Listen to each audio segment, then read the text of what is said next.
What is going on, football fans? Back at it with another New York Giants video as I recap the game that took place last night between the New York Giants and the Cincinnati Bengals, the Giants' third preseason game. And I'd like to apologize yet again for the late upload. Unfortunately, the games during my week don't really coincide with my work schedule, but I wanted to make sure I got a chance to watch the game and go over it, and go over some of the good and the bad from this game. The Giants now are 3-0 in the preseason as they win narrowly 25-23 in Cincinnati. Again, not going to put a lot of stock into preseason wins. Just look at the Detroit Lions, the year in which they went 4-0 in the preseason. They went 0-16 in the regular season. This is more about, looking at how the players are developing on a week-to-week basis, and we certainly saw some development in this game. We'll start with the first-team offense. Eli Manning, when you look at the stat sheet, nothing that blows you away. 4 of 8, 41 yards passing. But, again, I liked a lot of what I saw. Quick, decisive throws. I saw a lot of zip on that ball, no doubt about it. There was that throw to Latimer right on the goal line. Beautiful throw. I think it was in double coverage, if I'm not mistaken, but put it right where it needed to be. Latimer dropped it in tight coverage. That probably would have been a touchdown. And then he missed him on the route in the corner. But good coverage by the Bengals on that play as well. But overall, liked what I saw at Eli Manning. He had protection. The offensive line did their job. Giants didn't get it going that much on the ground. As a team, they were 26 carries for 56 yards. So wish we would have seen more production there. Of course, Saquon Barkley did not play, and at this point, I think we all know he's not playing for the remainder of the preseason, as they only have one game left next week going up against the New England Patriots, in which I expect all the starters probably not to play that game. I think we'll see a little bit of Daniel Jones, though, who again played marvelous in this game. But look out for that. The fourth game is kind of to see the guys that are trying to compete to make this roster, the Reggie White Juniors of the world, Rod Smiths of the world, guys like that. That are trying to make this roster. The starters will not play. And quite frankly, I don't care if we win or lose that game.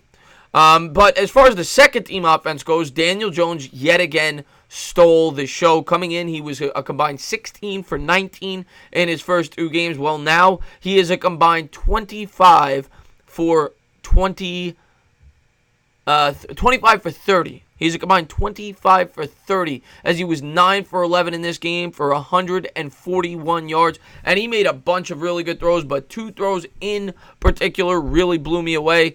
He threw one over the center to Britton Golden, the undrafted free agent wide receiver. That was a gorgeous throw. He kind of looked the safety off. He looked to the left, and then he threw a strike right down the middle of the field. And then he hit Darius Slayton in the corner, which was a great throw. Could have easily been a touchdown, and it was a great catch by Slayton as well. Just fell down before he got into the end zone. He fell on the 1-yard line before Rod Smith ran it in, and that was a pretty impressive run by Rod Smith. He didn't have a good game overall, 5 carries, 8 yards, but that was a good, tough run on the goal line, which is really what we brought this guy in for, and he really showed it there on the goal line on that play. But overall, the second-team offense looked great. Daniel Jones was fantastic. The offensive line let up 3 sacks throughout the game, but one was to Laletta, one was to Tanny. Those are the backups. Overall, great pass protection from the O-line yet again, and this week you were going up against some of the starters from the Cincinnati Bengals. As far as the other side of the ball goes, well, the first-team defense did not look very good. Andy Dalton, 7 of 10, 104 yards and a score. And we had that big mix-up on the touchdown throw between Corey Ballentine and Jabril Peppers, as he was able to hit him in the end zone, the tight end there for the Bengals. Over the top. Definitely a mix-up there in coverage. Ballentine overall, though, I will say, had a really good game. He was all over the football field making plays. On that play, he definitely got smoked, though. But I think he led the team in tackles, or second in tackles. He had 7 tackles, but he was swarming. He was all over the field all day long. Britton Golden, great play on special teams as he returned a punt for a touchdown later in the game. Wanted to touch on that as well. Of course, he fumbled the next punt, but Britton Golden did have a very strong game. Don't know if he's going to make the team or not, but had a very strong game nonetheless. And then, of course, the other defensive standout was the X-Man, Oshane Ximines. He had a sack last week. This week, he came up with 2. The Giants as a team had 5, so they're certainly showing somewhat of a pass rush, which is probably the biggest key to this defense this offseason.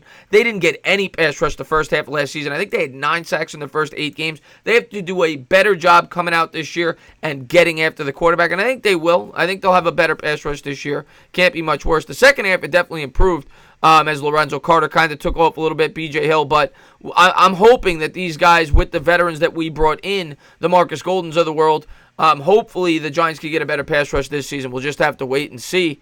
But some good, some bad in this game. I mean, the standout was Daniel Jones and Oshane Ximines. Came up with 2 more sacks.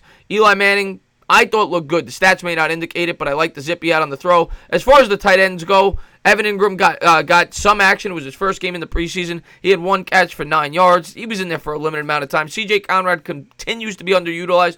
1 catch, 11 yards, and Rhett Ellison had 2 catches for 26 yards. They really spread the ball around.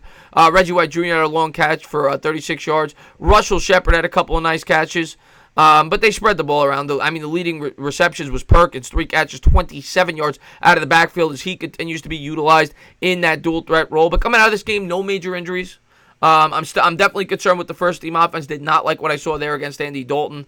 That was a negative for sure. We got to win. Daniel Jones continues to look terrific. And Eli Manning, to me, looked pretty sharp. So, overall, definitely some good to take from the offense. The defense, the first team, didn't really like what I saw there. But we'll have to wait and see. Next week is going to be about staying healthy. It's going to be about some of these guys on the cusp trying to crack the roster, having a big game. That being guys like Russell Shepard, Reggie White Jr., Britton Golden, Darius Slayton. Hopefully Slayton can build off of that catch. He had great catch on the left sideline. Guys like that, Cody Latimer. You want these guys to have a good game. But we'll have to wait and see as they take on the New England Patriots for Week 4. I'll be sure to have a preview up for that. And as always, guys, if you liked what you watched, please subscribe. Drop a comment. Maybe give me a little thumbs up. Cheers.